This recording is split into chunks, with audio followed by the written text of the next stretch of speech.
Hi guys, എന്നെ ദോശമാവ് നല്ല പൊന്തിക്കണ്ടോ? സൂപ്പറായിട്ട് പൊന്തി വന്നിട്ടോ. ഞാൻ അരിയും ഉഴുന്നും ആട്ടാതെ ഉഴുന്നാട്ടി കൊടുന്നു. എന്നിട്ട് പച്ചരിപ്പൊടിയിൽ മിക്സ് ആക്കിയിട്ടാണ്. എൻ്റെ അടുത്ത് മിക്സി ജ്യൂസ് അടിക്കുന്നില്ലല്ലോ, അപ്പോൾ അവിടെ നിന്ന് നേരം ഉമ്മാക്ക് സെറ്റായി. അപ്പോൾ എനിക്ക് സെറ്റാവോ ഇല്ലയോ എന്നറിയില്ല. എന്നാലും രണ്ടും ഇതാക്കിയിട്ടൊന്നും ആക്കിയതാണ്. അപ്പം നോക്കുമ്പോൾ നല്ല സെറ്റായി വന്നിട്ടോ. പിന്നെ ഇതുണ്ട്, ഗ്രീൻ പീസ് കറി ഉണ്ടാക്കാമെന്ന് വിചാരിച്ചു. മസാല ദോശ വേണമെന്നാണ് എൻ്റെ മാപ്പിളാണ്. വേണ്ട, കറി മതി. ഞാൻ പറഞ്ഞില്ല അന്ന് കറി ഉണ്ടാക്കിയിട്ട് നന്നായിന്ന്. ആ കറി ഇനിയും നന്നാകുന്നവരെ ഉണ്ടാക്കാൻ പറഞ്ഞു എന്നോട്. പിന്നെ ഉണ്ടോ, എൻ്റെ കണ്ണിന് ഭയങ്കര ചൊറിച്ചിൽ രാവിലെ ഒക്കെ ആകുമ്പോഴുള്ളതാണ്. ഈ നല്ല ചൊറിഞ്ഞിട്ട് ചോന്ന് പൊന്തി വരികയാണ്, എന്താണെന്നറിയില്ല. പിന്നെ ഒരു പാൽച്ചായ ഉണ്ടാക്കി കുടിച്ചാന്ന് വിചാരിച്ചു. പഞ്ചസാര കൺട്രോൾ ചെയ്യണമെന്ന് എനിക്ക് പക്ഷെ പറ്റണില്ല ഗൈസ്. പിന്നെ എമിലുവിൻ്റെ 2 ക്രീം ബിസ്ക്കറ്റ് ഓൻ എണീക്കുന്നതിന് മുമ്പ് അടിച്ചു മാറ്റി കഴിച്ചു.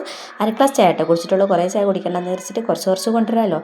പിന്നെ 2 കാലം നീട്ടി വെച്ചങ്ങാണ്ട് മുറ്റത്ത് നല്ല കാറ്റുണ്ടായിരുന്നു. കുറച്ച് നേരം ചായ കുടിച്ചിട്ട് എനിക്ക് വേണ്ടി കുറച്ച് ടൈം മാറ്റി വെച്ചു. കുറച്ച് നേരം ഇങ്ങനെ ഇരുന്ന് ഫോണിൽ തോണ്ടി ഇങ്ങനെ കഴിച്ചു. പിന്നെ നേരെ അടുക്കളയിൽ കയറി ഉപ്പേരി ഉണ്ടാക്കി, കറി ഉണ്ടാക്കി, പിന്നെ ചോറുണ്ടാക്കി. ഉമ്മ തന്ന മൺചട്ടി തന്നെയാണ് ബീഫ് കറി ഉണ്ടാക്കലും ചിക്കൻ കറി ഉണ്ടാക്കലും ഉപ്പേരി ഉണ്ടാക്കലും പച്ചക്കറി ഉണ്ടാക്കലും ഒക്കെ. ഉമ്മ തന്ന വിറകുകളൊക്കെ തീരാനായി. പിന്നെ ഇന്നലെ അവിടെ പോയാൽ ഞാൻ തേങ്ങ അരച്ച് കൊണ്ടുതന്നിട്ടുണ്ടായിരുന്നു.